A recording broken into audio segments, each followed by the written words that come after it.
Hi, Brendan. I'm Jonathan Herps, founder and CEO of Scale-Up Growth Partners. Welcome to our Stories of Scaling Up, where we'll be chatting with owners, managing directors, founders, business leaders of scaling companies. It centers around your entrepreneurial journey so far and your aspirations for your companies. So today I'm talking to Brendan Wheeler, co-founder and CEO of EVSE Australia. So welcome, Brendan. Hi, great to be here. Thank you, and thanks for taking the time. So let's kick off with a question. What do you do? Yeah, so EVSE Australia is a turnkey EV solutions provider. So what that means is we provide the entire solution to residential, commercial, fleet and government customers, people looking to transition to electric vehicles. So we provide that full turnkey solution. For a lot of our customers, there's multiple pieces of that puzzle we need to bring together to provide a solution that meets their purpose and their needs today, but also has the ability to scale and develop in the future. Because as we know, EVs are only getting bigger, and the solutions required to support the electric vehicles in depots and fleets needs to grow along with their fleet. So that's what we do. We're based here in Sydney, but we have a nationwide reach across the country. So how long have you been operating? Yeah, so we started the business in 2015, so a little over 7 years ago. At that time, the business was actually built around e-commerce. So myself and my business partner, Sam, we actually went to Europe, and walking around the streets there, we saw what was happening. There was charging stations everywhere. There was electric vehicles, and it blew us away. We knew this was going to be a huge sort of turning point in the way that that mobility was done. And we said we had to get into this space somehow or another. So we started an e-commerce website initially out of his parents' garage, selling EV charging equipment online. But I guess that quickly grew out as our customers were looking for more holistic solutions. So they wanted the installation. They needed some more sophisticated commercial style solutions. They needed engineering support. They needed multiple site deployments. So the business has sort of grown quite quickly from there. But these days we're up to 20 people now. So that journey was quite slow to begin with, and that really tracked EV sales and the nature of the market at that point. I think there were literally two cars available, the Nissan Leaf and the Tesla Model S. They had, like a $40,000 car and a $300,000 car. And these days the market's vastly different. You're seeing federal government, state governments, local governments all aligning on policy.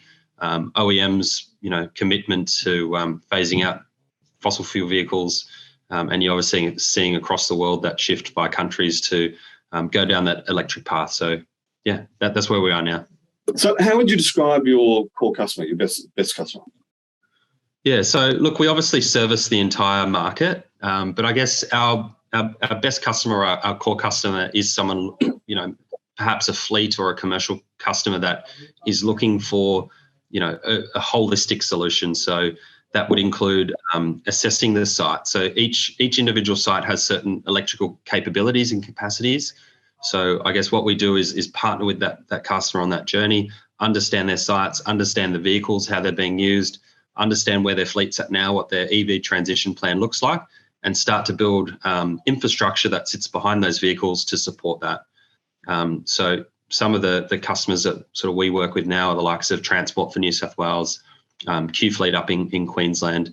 So the larger fleet operators that need a bespoke solution, they need more than just a charging station. They need a charging solution. So they're our ideal customers because it's a bigger problem for us to solve, and it's a partnership and a collaboration there because they're on the sort of first couple of steps along that journey to fully electrifying fleets. Okay. So you started before the pandemic. Obviously, like the rest of us, you've had to deal with that. What if any of initiatives have you implemented that are going to remain in the business going forward?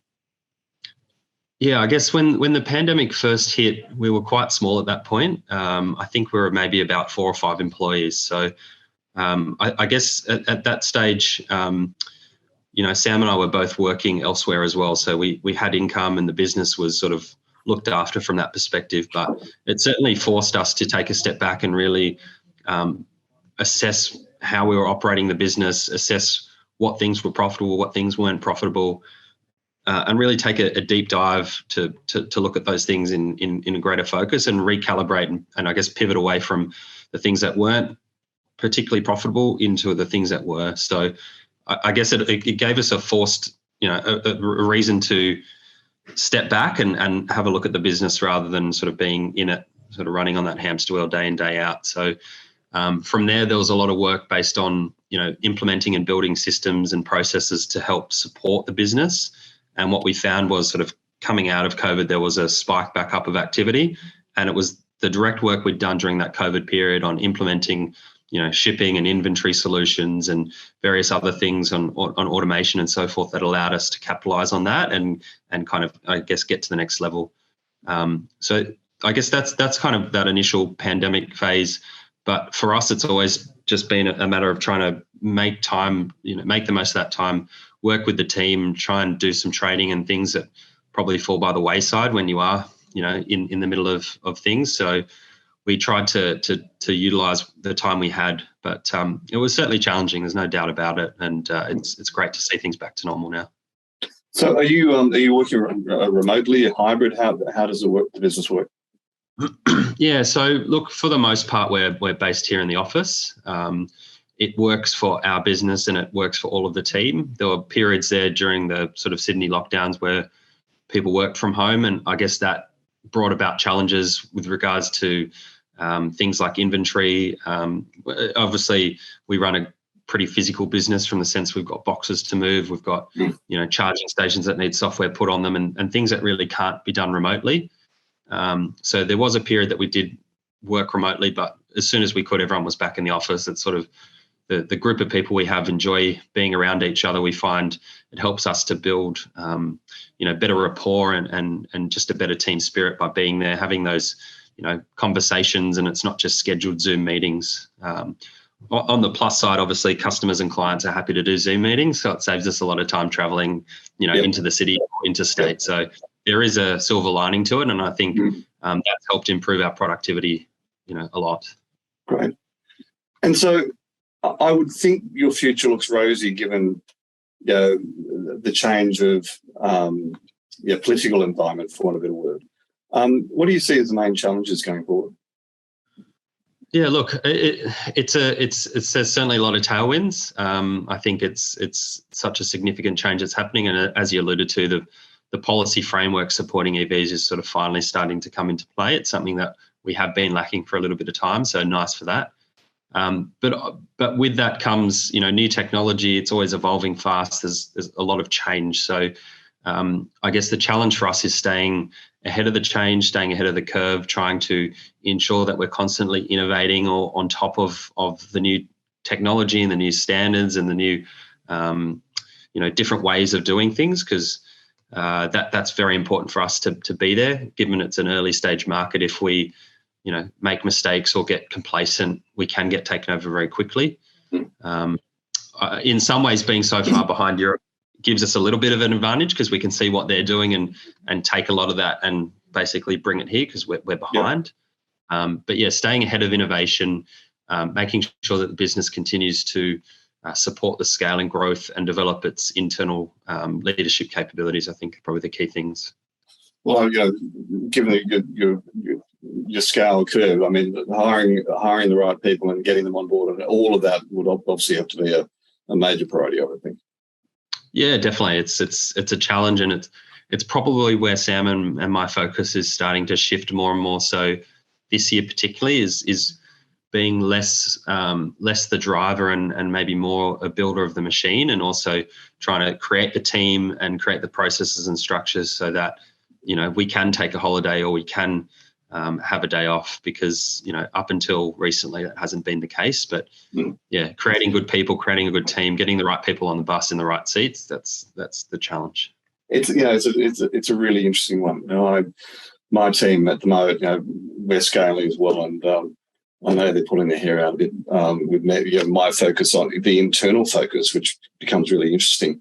That as you're growing and as you're scaling, you suddenly have to start looking internally to get those standard operating procedures, to get the checklists, get the value engines all documented down. Yep. And I know my team are sort of look at me, so to say, where are we going? But it's if we don't get that foundation in place, we can't scale, as you know. You can scale chaos. So what do you reckon is the biggest business learning that you've had since you started? Yeah, look, I think I learn something new every day in business, and it's a constant evolution, I think, for us as individuals and as a business that, what worked yesterday doesn't necessarily work in the future. And particularly with our business essentially doubling, we've doubled almost every year up until now. So, the processes you've got aren't going to work, aren't going to allow you to continue to double. So for us, we're almost having to reinvent the business each and every year. Yep. I think the biggest learning or the biggest shift for us is making sure we allocate the right amount of time to work on the business. In the past, it's been something we weren't necessarily doing very well. We were very much building the business around us and having people support our activity, whereas that's starting to flip now, and we're sort of trying to build that team to drive it, and we just help build the team and grow that. So that's probably the key learning is, the way to scale and grow is through a great team. Self-managing company, get you out of it. Yeah. No, it's something. One of the things I coach is, build a self-managing company. The way to do that is actually, number one, build those processes and systems, but also focus on your unique abilities. And surround yourself with people who have unique abilities that are not yours. When you think of the word successful, who's the first person that comes to mind? Yeah, it's an interesting question. I mean, it's probably in the past I would have gravitated straight towards, Elon Musk's and Jeff Bezos's and Warren Buffett's. I think early on I was probably guilty of thinking financial success was probably the key metric. But I guess these days it's probably more aligned with people living in line and congruently with their purpose and their vision. So my definition of success would be vastly different to yours and vice versa. So, I would say anyone that's really living their life in line with their values and being true to themselves, I think there's certainly success in that. As far as a specific example, I mean, I enjoy surfing. Kelly Slater, he's 50 years old. He's won 11 world titles, and he's competing with people that were, guys that weren't even born when he won his first world title. So I think he's had a competitive career spanning 30 years. He continues to stay at the top of his game despite his age, and he also innovates the sport. He created wave pools and has sort of input into the way it's run. So he's someone that I sort of see as being successful in that regard, just being at the top of his game, not winning once, but that repeated ability to win and stay there. I think it's probably almost harder to stay at the top than it is to get to the top in many ways. And then to extend that for such a long period of time across multiple generations and different waves of, competitors is quite unique and stands out for me.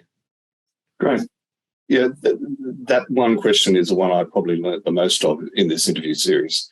The different people who they think is described as successful. It's probably the most. It's a question I like the answer that I like the best. Are you a reader? Are there any books, podcasts you'd recommend? Yeah, so I mean, we were having a chat offline, and you were sort of mentioning how executives and people running businesses often don't have the time to read. So I'm a big podcaster and a big audio book type of person. Whether it's driving to and from work, at the gym, or going for a walk, that's a good time to kind of double up that sort of physical and mental exercise. So podcasts are great for me. There's a great podcast, Diary of a CEO by Stephen Bartlett, that I've come across recently, which I'm which one? It's called Diary of a CEO, right? Stephen Bartlett, and I find him quite an interesting interviewer, and the questions he asks and the sort of angles he takes. I guess it's not strictly business per se, but going into psychology and understanding, individuals and why they're successful, and asking some different questions, which I'm finding really quite interesting, and a good mix of people on his podcast. Great. I haven't heard of that one. I'll look it up. Yeah, it's something. I just came across it recently, and that's been an interesting one. And then Ed Milet has a really good podcast, which is more probably around personal development and growth, but just interviewing a different range of people from sports, from athletes, various other people with good profiles and different stories. So that's an interesting one. And then from a book perspective, Extreme Ownership was interesting. Jocko Willink, that was a good sort of perspective, I guess, from probably one of the most high-performing organisations in the world, the Navy SEALs, and how they. Have you got me? Yeah, back now. Thanks. Yep. Yeah, it's an interesting book, and I've listened to a lot to Jocko Willink. I had a background in the military many years ago as well. But he's a fascinating character. You talk about values and extraordinary leader, but then there's this guy that gets up at 3 a.m. in the morning and the issues with his family, wives and children and the like. It's a really interesting dichotomy of someone who's very successful. But at the same time, you talk about purpose. My personal purpose is to play actively with my grandchildren. Knowing a bit more about that, I'm a 62-year-old father of 2 adopted kids who are 8 years old. So for me to play actively with my grandchildren, I've got to be mentally and physically fit at about age 95. And, that drives everything I do, even to the point of, you can see the windows in the background. I bought a house next to the one we live in to set up the business in. And, I'll look out there, about an hour and my children will be coming down the road from school. It's interesting how those, as you say, purpose drives everything. And our business purpose is grow remarkable leaders. Okay, any last piece of advice or parting words that you'd like to give, either to CEOs or aspiring CEOs? Yeah, look, I think probably the most important thing is just to hang in there. I know there's, probably once a week I think about why the hell are we doing this? What, how are we going to do this? There's plenty of sleepless nights, and it's probably one of the most challenging sort of things you can do is to run a business and to deal with all of the problems that come up, and then individual people you've got to deal with. And so, I think hanging in there, trying to keep it in perspective. And there's a good sort of quote around, this too shall pass. Like all the good times and the bad times, you do eventually work through it. And just hang in there, because you do eventually find a way. It's not always pretty, but you generally find a way to work through it. And as long as you can, stay in business long enough to work out what really works, a lot of it is stepping stones in the journey. Some of the toughest moments actually allowed us to refine the model and refine how we do things, and set us up for the next level of growth. So it is all part of the journey. And unfortunately for me, I'm probably more of a destination man than a journey man, but it's something that business forces you to do, is just sit back and just appreciate some of those wins along the way. Fabulous. Great advice. Brendan, that's it. So we'll end the interview now. Thank you so much. No worries. Thanks for having me. It's been a pleasure. Same time.